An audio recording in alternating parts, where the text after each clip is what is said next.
Graça e paz, meus amados. Seja muito bem-vindo ao nosso canal. É um prazer tê-lo conosco. Iremos dar início a mais um devocional com a graça do nosso Senhor. E hoje gostaria de tratar com você sobre caráter. E eu gostaria de perguntar a você, você conhece alguém que porque cresceu na vida, ou conseguiu algo, ou ganhou algo, mudou de caráter? Abandonou os velhos amigos, abandonou aquele que estava ao seu lado num tempo difícil? É sobre esse tema que iremos abordar e eu gostaria de tê-lo conosco nesses minutos seguintes. Vem comigo!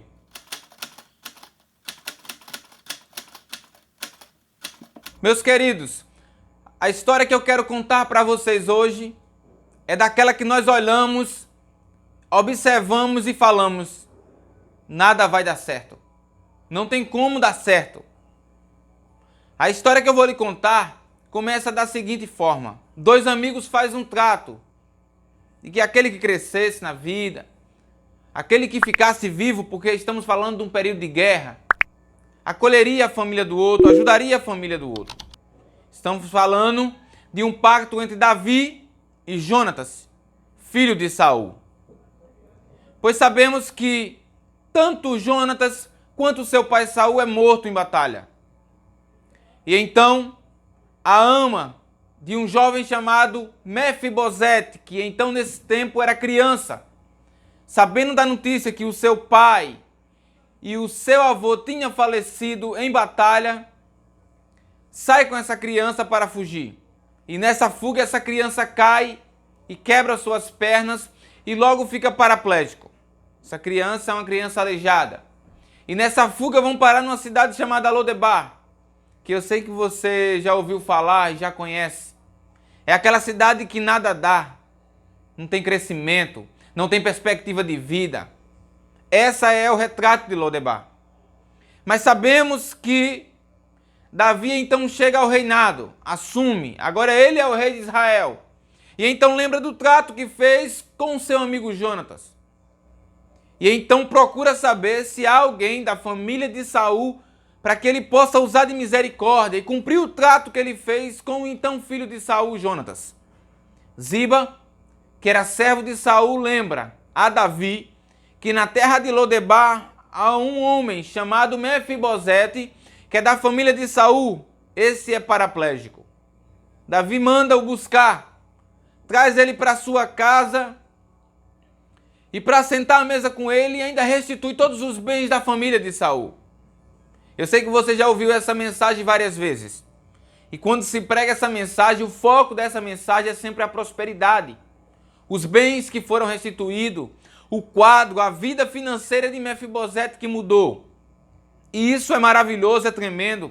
Mas eu quero lhe chamar a atenção para uma outra parte que a maioria dos pregadores não prega sobre Mefibosete. E eu tenho por mais importante do que a restituição dos bens de Mefibosete. E talvez você não conheça, mas eu te convido para ficar comigo e dar continuidade nesse texto. A história diz o seguinte, que depois de restituído, depois que Davi fala para Mefibosete que agora ele sentaria à mesa com o rei diariamente, que ele comeria junto com o rei, acontece então uma coisa. O filho de Davi se levanta contra ele, Absalão, e Davi foge para não morrer. Nesse período, o povo vai levar mantimento para Davi que está escondido.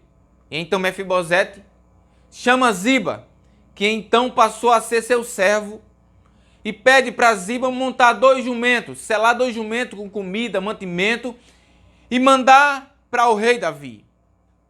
Só que Ziba, quando chega diante de Davi e apresenta aqueles 2 jumentos que Davi pergunta sobre Mefibosete, Ziba mente, diz: olha, Mefibosete não quis vir.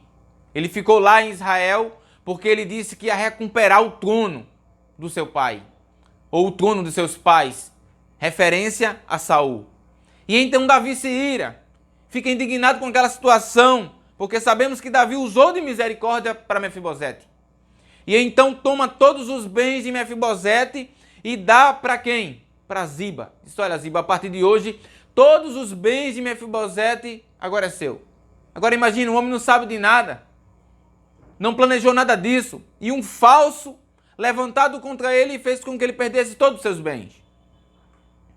Mas eu tenho que lhe falar uma coisa e um ditado que é certeiro, que a mentira ele tem perna curta. E então Davi volta, depois de tudo aquilo que passou, depois que seu filho é morto. Então Davi volta, depois que passa toda aquela situação com o seu filho.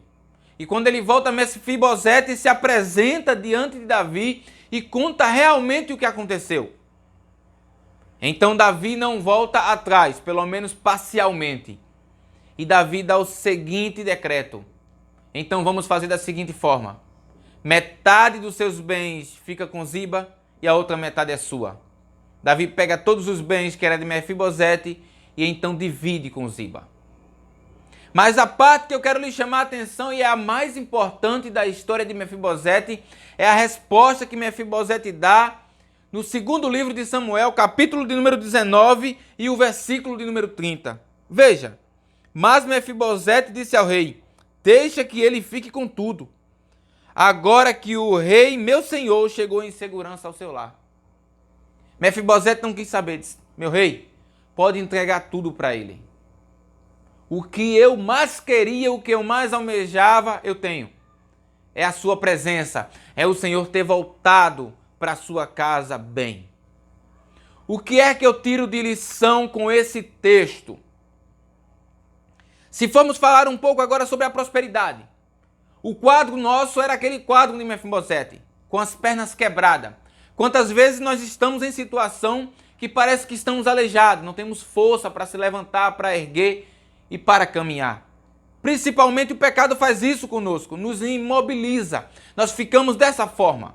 Mas o Senhor, com sua misericórdia, Ele manda nos buscar. Nos tira dessa terra miserável que era Lodebar. Nos traz para a sua presença e nos faz sentar diariamente à mesa com Ele. E nessa mesa nós somos ensinados, nós aprendemos, nós ouvimos da parte dEle coisas maravilhosas e inefáveis. Essa é a primeira parte que eu tenho que tirar de maravilhoso para mim e para você. Mas a segunda parte, e é a mais importante, como eu já frisei, é quando esse rei nos traz para a sua casa. E aqui eu quero te chamar a atenção a uma coisa. Quantas pessoas têm vindo para a casa do rei, para a presença do rei, não pelo rei, não por sua presença e por sua majestade, mas pela riqueza do rei, pelo que o rei pode lhe ofertar, pelo que o rei pode lhe dar. E todo aquele que vem para a casa do rei, pelo que o rei pode lhe dar, se frustra. Porque o rei não atende a minha e a tua vontade conforme nós queremos, mas conforme a sua vontade que é soberana. Quando olhamos para Mefibosete, nós aprendemos uma coisa. Mefibosete veio para a casa do rei, o rei lhe trouxe, lhe deu todos os bens, mas isso não foi o mais importante na vida de Mefibosete. A presença do rei era mais importante. E isso ficou claro depois disso, que o rei disse, nós vamos dividir para você e para Ziba. Ele disse, meu rei, os bens não é o mais importante. Aqui parafraseando, a riqueza, meu rei, não é o mais importante. O mais importante é a sua presença. É o Senhor estar conosco. Que esse seja o meu e o teu lema. Que possamos aprender com Mefibosete. Por mais que o Senhor venha nos enriquecer, venha nos dar muitos bens e sermos prósperos aqui na terra, o mais importante na nossa vida é a sua presença. É a sua majestade, é o seu poder e a sua glória sobre a nossa vida. Aprenda de uma vez por todas, os bens são coisas maravilhosas, as riquezas são coisas gloriosas, mas a presença do Senhor está acima de todas as coisas. E Mefibosete provou isso.